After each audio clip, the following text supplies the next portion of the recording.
At my daughter's graduation, something happened that I'll never forget. It wasn't the speeches or the caps in the air, it was what her stepdad said and what she did after. We were in the school gym, packed wall to wall, parents fanning themselves with programs, teachers lined up in the front row. My daughter, Aria, was up on that stage in her blue gown and honor cords, looking radiant and proud. I was in the third row, hands clenched in my lap, trying to hold back tears. 18 years of sacrifice had brought us here. Every late-night shift, every skipped meal, every quiet cry in the bathroom so she wouldn't hear. It had all led to this. Then Greg stood up. He didn't ask. He just walked up to the mic after the final speeches. He smiled, straightened his tie, and said, "Before we head out, I want to take a second to thank the real parent who made this happen." My heart jumped. For a second, I thought, could he be talking about me? Then he added, "Let's give it up for the man who kept her focused, who taught her discipline, who showed up every step of the way." And everyone clapped. Loud, long, full applause. Some parents even stood. He looked right at the crowd, soaking it in. He nodded like a man who had just won something. I sat there, frozen. My chest was tight, like the air had been sucked out of the room. I looked at Aria on the stage. She didn't smile. She didn't clap. She just stared at him. He kept going. "She's a brilliant girl, and I'm proud to call her my daughter. I've done everything I could to make sure she had a better future. And today, I think we can all agree it paid off." More clapping. I didn't move. I couldn't. I had spent years doing the invisible work, working night shifts as a nurse while she slept, skipping birthdays to pay for textbooks, fighting for her when teachers underestimated her. He had been around for 5 years. I had been there since day one, and now in a single moment he erased it all. But then something happened. Aria stood up again. She walked back to the mic. Slow, steady, heels clicking against the wood floor. The crowd was still smiling, still buzzing from his speech. Greg stepped aside, probably thinking she was about to thank him too. But she looked right at me, and she said, "I want to tell you what he doesn't want you to know." The room went silent. People sat back down. You could hear the air conditioning hum above us. And just like that, everything changed.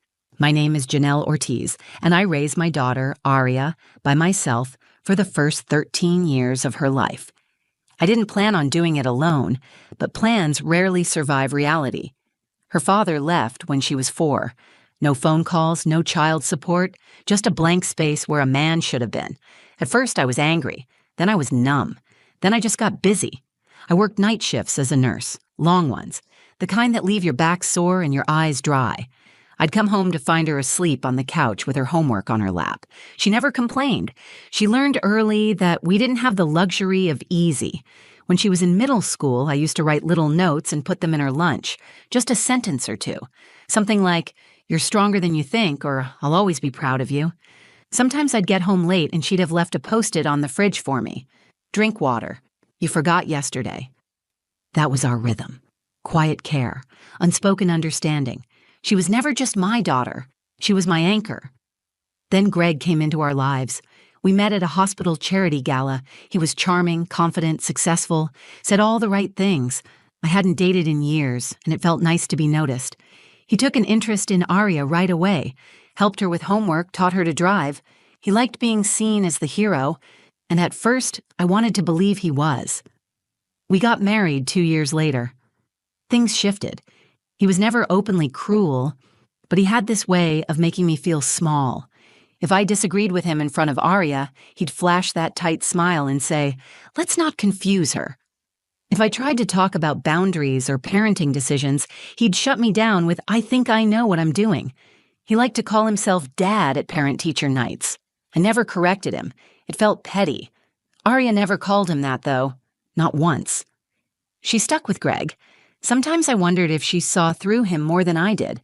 Over time, the space between me and Aria started to stretch. She became more private, more quiet. I thought maybe it was just teenage growing pains. Maybe it was because she was busy with school. Maybe Greg was right when he said I needed to stop hovering. I convinced myself it was normal. But I still noticed the little things, like how she'd text me to say goodnight even if she was in the next room, or how she'd wait until Greg left the house to ask for advice, or the time I found her crying softly in the bathroom and she just whispered, "I'm okay, I promise. Just tired." I didn't push. I gave her space. I kept showing up. The day she got her acceptance letter to NYU, she screamed so loud the neighbors thought something was wrong. I laughed and cried and danced with her in the kitchen. Greg was out of town for a conference. When he got home, he slapped her on the back and said, "Told you I'd get you there." She gave him a polite smile. I felt something sink inside me, but I said nothing. Graduation day came fast. I was nervous that morning, not just because it was a milestone, but because something about that day felt heavy, like it meant more than it should. I curled Arya's hair in the kitchen while she scrolled through her speech on her phone. She looked up at me once and said, "You okay?" I smiled and nodded. She didn't ask again, but her eyes lingered, like she didn't believe me. We arrived early. Greg was already shaking hands with the principal, making sure everyone saw him. I took a seat in the third row where I always sat, out of the spotlight, close enough to see everything, far enough not to be seen. When Arya walked across that stage, my heart swelled. She looked poised, fearless, brilliant. A piece of me wanted to run up there and hold her like I used to when she was 5 and scared of thunderstorms, but I stayed seated, hands folded tightly. I didn't know then what was coming. I didn't know that this graduation wasn't just hers. It was mine too. A moment I never asked for, never expected, and still can't fully explain. But it would begin with a single, stolen sentence from Greg, and end with Arya standing up to say the one thing I never thought I'd hear out loud. The gym buzzed with celebration. The bleachers were packed with families holding flowers. Programs rolled in their hands like scrolls. Teachers lined the stage in pressed suits and dresses, their smiles stiff from too many pictures. The school band played a hopeful tune. I scanned the crowd, trying to stay calm, trying not to cry. Arya sat with her classmates in the front rows, her blue cap tilted just enough to show her curls. I kept my eyes on her. I needed to see her in this moment to memorize it. She had worked so hard. We both had. When her name was called, my breath caught. Arya Ortiz, valedictorian. The principal shook her hand, and the crowd clapped politely. I clapped too, but my hands were shaking. She gave a small smile to the audience, then walked up to the podium with the speech she'd spent weeks writing. She adjusted the mic. "Good evening, everyone," she began. "Thank you for being here tonight. I want to start by thanking my teachers, my friends, and everyone who stood by me." Her voice was strong, her pace steady. "But more than anything, I want to thank the people who made this journey possible." She paused. I leaned in slightly, already knowing the answer, or thinking I did. She smiled toward the crowd. "To my parents, thank you for raising me, for pushing me, for loving me through everything. I wouldn't be here without you." People clapped again. My heart swelled with pride. I didn't need to be named. I didn't need a spotlight. That moment was enough, or so I thought. Just as the final speeches ended and the ceremony was winding down, Greg stood up. He didn't look at me. He didn't ask anyone's permission. He just stepped up to the podium like it was his right. I froze. The mic screeched slightly as he pulled it closer. Then he smiled, relaxed like a man used to being heard. "Before we wrap up tonight," he said, "I want to take a moment to talk about what it really takes to raise a child like Arya." Heads turned. Cameras went up. A few parents looked curious, others confused. I sat completely still. "It takes structure," he continued. "It takes someone who shows up, someone who doesn't let her slack off, who sets the bar high, someone who puts in the work day after day to make sure she stays on track." People began to nod along. I clenched my jaw. "I'm proud to have been that person," he said. "Proud to be the one who made sure she reached her full potential. And I just want to say thank you to everyone who supported me while I raised her." Applause broke out. Real applause. Not polite, scattered claps. Full, unfiltered applause. A few people stood. He stepped back from the mic, looking pleased, like he had given a gift to the world. I sat frozen in my seat. I wanted to scream, not because he wanted credit, but because he had rewritten the truth right in front of everyone and no one questioned it. For 5 years, he had played the part. And maybe that was enough for people who only saw what he wanted them to see. But I remembered the nights he belittled her for getting an A-. I remembered the time he mocked her for crying over a rejection letter. The silence in our house when he was in a mood, the way Arya's shoulders tensed when he entered a room. She never told me everything, but I saw enough. He hadn't raised her, he had controlled her, and now he was being applauded for it. I tried to swallow the bitterness. I didn't want to make a scene. This was Arya's day, not mine. If she wanted to let him have his moment, I could accept that. I could shrink a little more. I was used to it. But then Arya stood up again. She didn't smile. She didn't look at Greg. She walked to the podium slowly, her cap in one hand. There was something in her eyes I hadn't seen before. Not sadness, not pride, resolve. The crowd quieted. Whispers rippled through the bleachers. Someone asked, "Is she doing a second speech?" Someone else shushed them. She leaned into the microphone. "I want to tell you what he doesn't want you to know." And the room fell completely silent. The sound of Arya's voice through that microphone cut through the room like glass. It wasn't loud, but it didn't need to be. It was clear, focused, unapologetic. "I want to tell you what he doesn't want you to know." All the clapping stopped. You could hear a chair creak, a baby murmur in the back. Even the band kids in the corner went quiet. Greg shifted beside her. His smile faltered, but he kept it on his face like a mask that was beginning to crack. I sat motionless in the third row, staring at my daughter. My heart was pounding in my chest. I didn't know what she was about to say. I didn't even know if I wanted her to say it. Part of me hoped she'd stop, that she'd walk back to her seat and let the moment go. But I also knew this wasn't about me anymore. She wasn't doing this for applause. She was doing it because something inside her had finally decided to stop being quiet. She looked out over the crowd, then down at Greg. Her voice didn't shake. "He says he made this happen, that he was the one who showed up every day and raised me into the person I am." Greg stared back at her, still smiling, but now he looked like he was trying to figure out whether to laugh it off or stop her. He didn't move. Arya looked straight ahead. But the truth is, he came into my life when I was already halfway grown. My grades were already strong. My goals were already clear. My work ethic came from watching my mom get up every single morning before sunrise to go work a job that left her feet blistered and her eyes red. She never missed a shift. She never gave up. She made sure I had food, books, clean clothes, and time to study. She stayed up late proofreading my essays even after working 12 hours. When I failed, she never told me I wasn't good enough. She told me to try again. My throat tightened. I didn't move. I didn't want to ruin the moment. Arya kept going. Greg was a part of my life, yes, but he didn't raise me. He controlled me. He criticized me when I wasn't perfect. He reminded me constantly that I was lucky to have him, that I'd never get into college without him. Gasps rippled through the crowd. A teacher in the front leaned forward, her expression stunned. Greg shifted again, this time with a clenched jaw. "He wants you to think he built me," Arya said. "But the truth is, he tried to take credit for something he never created." She turned and for the first time looked directly at me. "My mom is the reason I'm here. Not just at this ceremony. Here, in this life. She kept me together when I wanted to fall apart. She believed in me when no one else did. She made sacrifices no one saw and never asked for anything in return." Her voice cracked, just once, but she didn't stop. "She didn't come up here and talk. She never needed to, but I do." She walked away from the podium and stepped off the stage. Greg stood motionless as she passed him. His eyes followed her, but he didn't say a word. There was no applause this time. Only silence. Raw, heavy silence. Arya walked straight to me.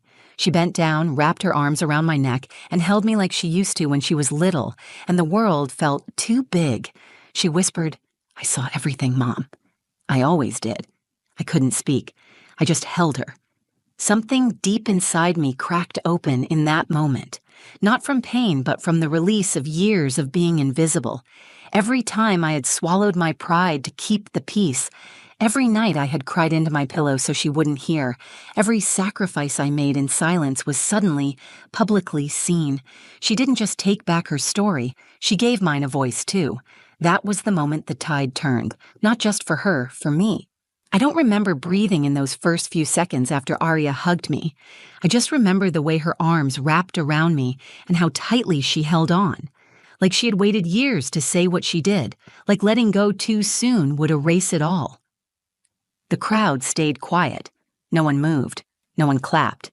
There were no polite smiles or congratulatory nods. Just silence. Thick, undeniable silence. Greg was still standing beside the podium. I turned to glance at him. His arms were stiff at his sides, his eyes scanning the audience. He looked lost, stripped, like the stage he had stepped onto so confidently had vanished beneath his feet. For the first time since we had met, I saw him as he really was. Not charismatic, not clever, just a man who thought control was love and that performance was truth. And now he stood exposed in front of everyone who had once applauded him. Arya stepped back and looked me in the eyes. Her own were glassy, but she wasn't crying. She was proud. She had said what needed to be said, and now she was standing in it. I brushed a piece of hair behind her ear and said quietly, "Are you sure you're okay?" She nodded without hesitation. "I am now." We sat down together. I didn't look around. I didn't need to know who was whispering or shifting uncomfortably in their seats. All that mattered was sitting beside my daughter and holding on to the moment she gave me, not just as her mother, but as the person who had carried the weight all those years without needing recognition. Until now. The principal walked hesitantly back to the microphone and fumbled through a few closing remarks. He thanked everyone for attending. He congratulated the graduates again. He wished them good luck on their future journeys. His voice was steady, but you could tell he felt the shift in the room. We all did. As people began to gather their things and rise from their seats, no one looked at Greg. Not one person approached him. He lingered for a few seconds near the steps, maybe waiting for someone to say something or offer a smile. But they didn't. He turned and walked away without a word. I thought I might feel triumphant seeing him leave like that. I didn't. I didn't feel angry or vindicated. I just felt done. Like something inside me had closed that needed to stay closed. It wasn't revenge. It was freedom. Arya and I walked out of the gym together. The sun was setting, casting long golden streaks across the parking lot. She held her cap in one hand and the diploma in the other. Her heels clicked softly against the pavement, and every so often she glanced up at me with a small, quiet smile. We didn't say much. When we reached the car, she opened the passenger door and tossed her cap onto the seat. "I'm starving," she said. "Can we get burgers?" I laughed through the tightness in my chest. "Absolutely." We drove with the windows cracked open, the breeze rushing through, lifting strands of her hair and cooling my face. I didn't even realize I was crying until she reached over and squeezed my hand. "You never asked for credit," she said, "but I saw it all. I saw everything you gave up." I nodded, not trusting myself to speak just yet. She added, "I know he made you feel like you had to shrink, like your love wasn't enough, but it was. It always was." We pulled into the drive-thru and ordered 2 burgers, fries, and milkshakes. As we waited, she leaned her head against the window and said, "That wasn't just my graduation today. It was yours too."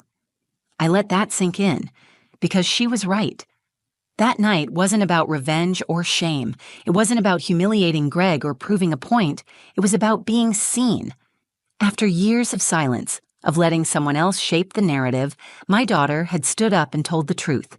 And in doing so, she gave me something I didn't know I was still waiting for: recognition. Not in the form of a thank you or a speech, but something deeper. A daughter's love spoken loudly with no fear of consequence.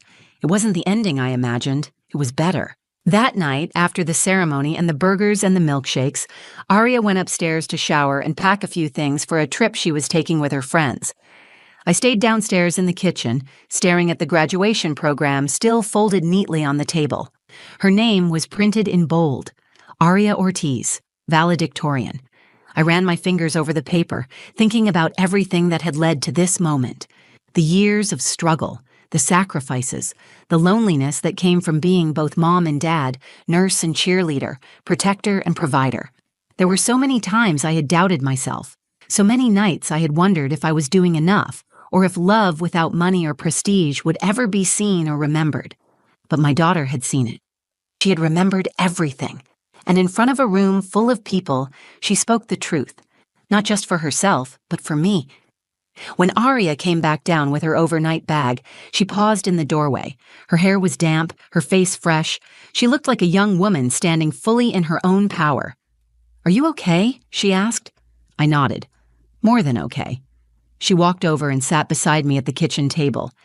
I didn't plan on saying all that, but when he started talking, like you weren't even part of the story, I couldn't let it happen.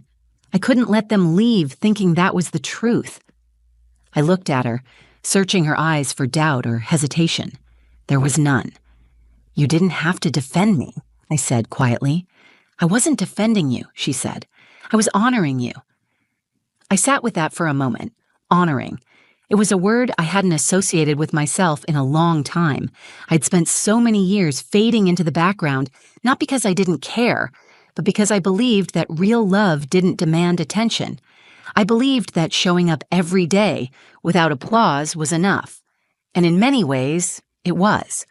But sometimes, silence lets the wrong person write the story. Arya gave me back the story that night. She reminded me that I was never invisible, not to her. The next day, I started getting messages. A few parents who had been at the ceremony reached out. One mother said, "I wish I had spoken up the way your daughter did." Another wrote, "I've always admired you, even if I never said it. You did a hell of a job." It didn't matter if those words were late. What mattered was that they finally came. As for Greg, he didn't call. He didn't text. He left quietly, just like he had faded from Arya's heart long before that night. I didn't chase him. I didn't need to. There was nothing left to hold on to. Arya left for her trip later that afternoon. Before she got into the car, she hugged me and said, "Don't ever let anyone take away what you've built.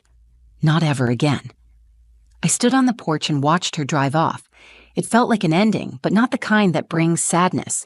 It was the kind that brings peace. In the weeks that followed, I noticed something in myself that had been missing for years. I stood taller, I spoke more freely. I didn't apologize for taking up space in rooms I had once shrunk in. I wasn't trying to prove anything anymore. I was just living as someone who knew her worth had finally been seen. Arya and I still talk every day. When we hang up, she always says, "Love you, Mom, I mean it." And I always say, "Love you more." That's our thing. I used to think being a good parent meant staying quiet, sacrificing without being noticed, loving without asking for anything in return. But I've learned that being seen is not selfish. It's human. And sometimes, when you least expect it, the child you raise turns around and becomes your voice. So if you're listening to this and you've ever felt invisible, if you've ever poured your whole heart into someone and thought no one noticed, let me say this. They see you. Maybe not now, maybe not out loud, but they do. And one day, in their own words, in their own way, they'll tell the world what you meant to them. And when they do, it will change everything. If this story moved you, if it reminded you of someone in your life who showed up when no one else did, take a moment right now. Send them a message. Tell them thank you. Sometimes the quietest heroes need to be reminded they were never invisible. And if you felt something while watching this, share this video. Someone out there needs to hear it. Don't forget to like the video if it resonated with you. Leave a comment to tell me what part hit you the hardest, and subscribe to the channel for more real, raw stories just like this one. Thank you for listening. And to every parent, every caregiver, every person who's ever loved silently, you are seen.